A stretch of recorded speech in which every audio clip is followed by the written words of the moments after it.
everyone, I'm Law of the West, and in this video I'm going to be going over whether or not I consider the Tumble Ranger to be a worthwhile purchase, and if so, who would be interested in buying it and why. I'd like to answer this by first addressing a few issues that were brought up in the Q&A posting about the Ranger.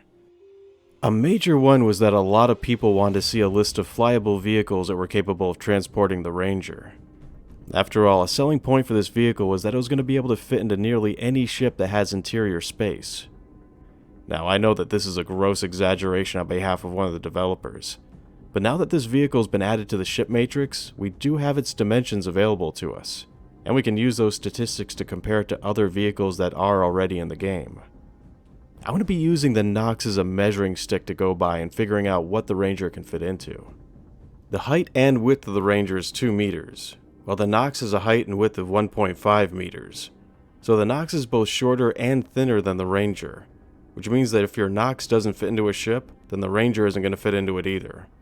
So it turns out that the Ranger isn't going to be a super compact vehicle that can fit into ships that can't transport a Gravlev bike, but it will be able to fit into some ships that aren't capable of transporting a Cyclone. People have also expressed a genuine interest in why they should be investing in a motorcycle when a Gravlev bike, for the same price, can also fly in space, carries the same number of armaments, excluding the X1 of course, has shields, and in the case of the Dragonfly has room for a second person, and has a carrying capacity of 1.5 SCUs. All these are valid points, but I mainly focused in on the fact that if the ship matrix was filled out correctly, then the Ranger doesn't appear to have a shield generator. That means this is going to be an incredibly exposed and vulnerable vehicle, having no shields and no external armor to protect the rider. I know that the minimalistic design and size of the Ranger greatly impairs the number of components that it can hold, but having a shield is almost a necessity in my opinion.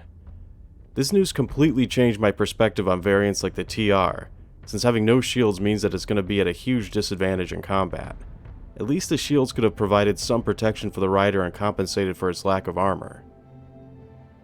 This also affects how I feel about the CV Touring version. This variant seems to be orientated for missions that require you to get in, pick up a mission box, and then get out as fast as possible.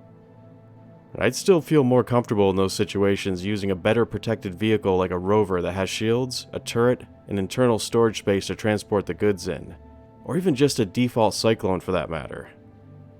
The CV may end up being hard to hit, but it's going to have to get completely clear of the enemy's weapons range before you're safe. And one stray sniper shot from any side could easily take the driver out. The CV was credited with having an extra fuel tank that doubled the operational capacity of the bike. So my question would be, what is the range of the TR or the RC, specifically when compared to something like an Ursa Rover or a standard Cyclone? And does the RC actually come with a second battery, or was this a mistake made by the developer who announced that it did? Regardless of how these questions are answered, I still feel like the Ranger has a lot of potential as a reconnaissance vehicle, which should have an incredibly low IR and EM signature, which is due to the lack of shielding and low number of components. I'm also expecting that its acceleration rate is going to be the fastest among all the vehicles. So in the end, is this vehicle worth buying? And if so, who would be interested in it? First off, it's going to be appealing to anyone who's interested in owning a bike and is willing to spend the $30 to $35 to acquire it. Motorcycles are not only a personal favorite of mine to ride in real life, but also in video games as well. If it's done right, it should be a fun vehicle to ride, and it should be able to seamlessly duck and weave between the small gaps between rocks that would normally end up clipping most other vehicles.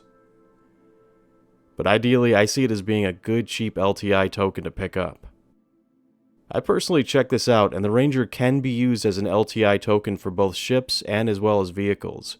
So in the end, it's a worthwhile and inexpensive item to pick up for just such a purpose. And for those who don't know, the LTI token you're using must be worth less than the thing it's being used to CC upgrade to. And a $30 vehicle can be used to upgrade to pretty much everything with few exceptions. And in case you are wondering, you will keep whatever clothing item that comes with the Ranger if you do end up using it to CCU upgrade to another ship. Strategically, I could see the Ranger being used in any role that will require tactics that utilize speed and maneuverability to accomplish its goal. It's going to be one of the most difficult vehicles to detect and to catch up with, making it a good choice to use as a scout.